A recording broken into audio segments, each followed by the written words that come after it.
कर अगर हमारे साथ इस बार ऐसा कुछ नहीं हुआ जो मतलब सरकार बोलते आ रही है, उनके मंत्री बोलते आ रहे हैं, तो इस बार अंतोगत्वा हम लोग विद्यालय में तालाबंदी करेंगे। ये नीतीश कुमार किसी से पूछ के नहीं देंगे, जब उनकी मर्जी होगी और वो समय उचित समय देख के, है ना, और वो राजकर्मी का मतलब दर्जा कब देंगे?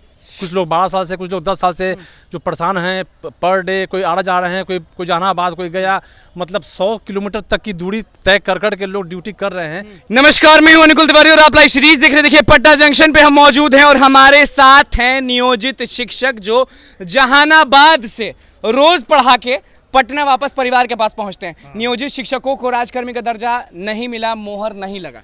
हम लोग इंतजार कर रहे हैं, चूँकि जब हम लोग गर्दनी बाग में धरना प्रदर्शन में थे तो सरकार ने और सरकार की तरफ से कहा गया कि आप लोग धैर्य रखें, आप लोगों को सारी सुविधाएं मिलेगी। तो हम लोग सरकार के अभी तक तो साथ हैं, इसलिए इंतजार कर रहे हैं कि शायद नीतीश जी भी 15 अगस्त को एक इशारा किए हैं कि शायद कुछ अच्छा करें हम लोगों के साथ। तो अब तक कुछ हुआ ही नहीं, मोहर नहीं लगा। बहुत सारे लोग जो शिक्षक नेता हैं वो कहते हैं कि अगर नहीं होगा तो आंदोलन का रास्ता हम लोग अपनाएंगे। देखिए, हम लोग इंतजार कर रहे हैं, चुनाव की घड़ी भी है, इंतजार कर अगर हमारे साथ इस बार ऐसा कुछ नहीं हुआ जो मतलब सरकार बोलते आ रही है, उनके मंत्री बोलते आ रहे हैं, तो इस बार अंतोगत्वा हम लोग विद्यालय में तालाबंदी करेंगे। मतलब विद्यालय में तालाबंदी कर देंगे, मतलब बच्चे नहीं पढ़ेंगे? देखिए, हम भी तो अपने पेट के लिए और अपने बच्चों के लिए इस विद्यालय में आए हुए हैं ना। हम आज भी आप देखिए, मैं जहानाबाद से ड्यूटी करके आया हूँ और हर दिन चाहे बरसात हो या कुहासा, हर दिन आते हैं, ड्यूटी करते हैं। चूँकि वित्तीय लाभ से यहाँ मतलब नहीं है। जो आप राज्यकर्मी की बात कर रहे हैं, ऐसा नहीं कि मुझे आप 9316 स्केल दे रहे हैं, मुझे उतना वेतन करने जा रहे हैं, पुराने शिक्षकों की बातें, रेगुलर की बातें। आप तो बस कोई वित्तीय लाभ है ही नहीं, हम आप केवल सुविधा की बात कर रहे हैं। सारे जगहों पर विद्यालय हैं बिहार में। जो लोग यहाँ से सुपौल हैं, वहाँ पर आपका मान लीजिए पूर्णिया है, वो लोग, उनका परिवार टूट रहा है। मान लीजिए एक कुंवारी लड़की है, शादी के पहले अपने मायके में थी और शादी के बाद भी मायके में ही बनी हुई है, तो इससे मतलब परिवार तो टूट रहा है ना। मतलब परिवार भी तोड़ रही है सरकार। हाँ, परिवार तो तोड़ रही है सरकार। आज मान लीजिए कि घर में बिलगाव हो रहा है, हस्बैंड कहीं और है, बच्चे कहीं और है, प्रेशर कहीं उन पे और आ रहा है कि तुम अपने वापस आओ, नौकरी छोड़ दो, और बोल रही है कि दिक्कत है। हाँ, दिक्कत तो है। चलिए, कब तक तड़पेंगे नियोजित शिक्षक?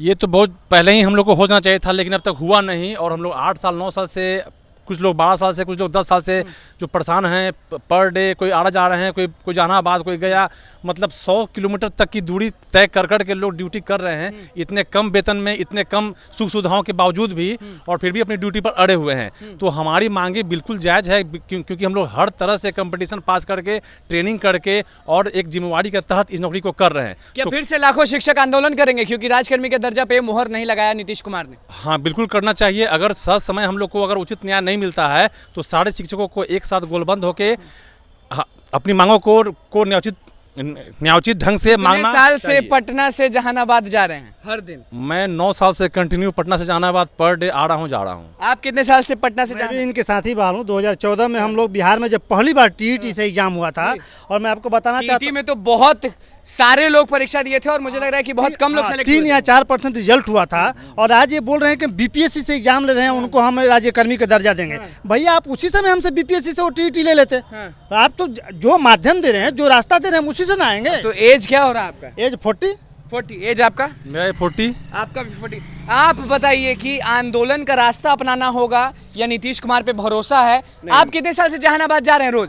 मैं भी करीब 9 साल होने जा रहा है और मुझे नीतीश कुमार में पूरा भरोसा है, क्योंकि है भरोसा? हाँ, पूरा भरोसा। मोहर लगाया नहीं उन्होंने? मोहर नहीं लगाया, ये आपको नहीं बता के मोहर लगाएंगे ना, जब उनकी इच्छा होगी वो मोहर लगाएंगे, और मैं उनमें पूरा विश्वास करता हूँ और मेरी आशा है कि वो जो है हम लोग के लिए बहुत ही अच्छा करने वाले हैं। अच्छा करने वाले हैं। हाँ। राजकर्मी का दर्जा कब मिलेगा? क्योंकि ये नीतीश कुमार किसी से पूछ के नहीं देंगे, जब उनकी मर्जी होगी और वो समय उचित समय देख के, है ना, और वो राजकर्मी का मतलब दर्जा कब देंगे? ये सिर्फ नीतीश कुमार ही जानते हैं, मैं कैसे कह सकता हूँ कि वो कब देंगे। तो आप लगातार आवाज उठाते रहेंगे, रोज जहानाबाद जाएंगे, रोज वहाँ से आएंगे? हाँ, जरूर जाएंगे और जरूर आएंगे, जो हमारी जॉब है। अच्छा, ये बताइए कि बुरा लगता है कि गुस्सा आता है, या ठीक है जो हो रहा है? मैं ना तो बुरा लगता है ना गुस्सा, क्योंकि मैंने जॉब अपने अनुसार चुना है, ठीक है। बस नीतीश कुमार में पूरा भरोसा है कि वो हमारे लिए बहुत ही बेहतर करेंगे, और इसी आशा के साथ मैं अपने जॉब को जो है ना, ईमानदारी के साथ करते रहता हूँ। करते रहेंगे? पक्का है? पक्का है। छुट्टी नहीं लेते हैं? जो हमारी छुट्टियां हैं वो तो छुट्टी लेंगे ही। जो हमें सरकार की तरफ से छुट्टी मिली है, उस छुट्टी का मैं सदुपयोग करता हूँ।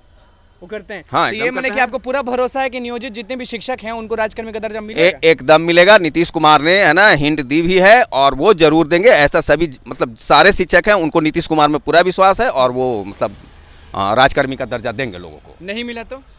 नहीं नहीं, ऐसा कोई बात ही नहीं, नहीं मिला तो उसकी बात बाद में करते हैं, इस पे नो कमेंट्स। नो कमेंट, लेकिन नहीं मिलेगा तो बाद में देखा जाएगा। लेकिन देखिए एक्चुअली में हम इस पे भी चलते हैं, चूंकि चाचा भतीजा की सरकार है और तेजस्वी यादव ने ये मामला अपने घोषणा पत्र में शामिल किया था। जी। वो तो इससे ऊपर जाके शामिल किए थे मामले को कि समान काम का समान वेतन देंगे। हम समान काम के समान वेतन की मांग नहीं कर रहे हैं, हम केवल अपनी इज्जत की बात कर रहे हैं कि मुझे राज्य कर्मी का दर्जा दे दो, तुम पे कोई वित्तीय प्रभाव तड़प ज्यादा रहे हैं कि आने नहीं वाला लाखों है। शिक्षक, ये बताइए। एकदम बिल्कुल, क्यों नहीं, हम सम्मान के लिए, आत्मसम्मान के लिए लड़े। हम कहीं समाज में जाते हैं तो बोलता है कि नियोजित शिक्षक हो, हम जब राज्य कर्मी का दर्जा हो जाएंगे तब कोई मेरे वेतन में भी ज्यादा बढ़ोतरी नहीं हो रही है, हम बस आत्मसम्मान की यहाँ पे लड़ाई लड़ रहे चलिए हैं। देखिए, पटना जंक्शन पर हम मौजूद थे, सारे नियोजित शिक्षक हमारे साथ मौजूद थे। लगातार पटना से जहानाबाद जाते हैं ट्रेन से और कितना दिक्कत का सामना करना पड़ता है वो आपने सुन लिया। चाचा भतीजे की सरकार को क्या बोल रहे हैं और राजकर्मी के दर्जे पे क्या बोले हैं, परीक्षा के बारे में भी बोले हैं, किस तरह से सुनाए और आंदोलन के बाद पे क्या बोले हैं वो आपने सुन लिया। तो बस लाइव सीरीज के साथ बने रहो, चैनल को सब्सक्राइब कर, वीडियो को लाइक कर, धन्यवाद।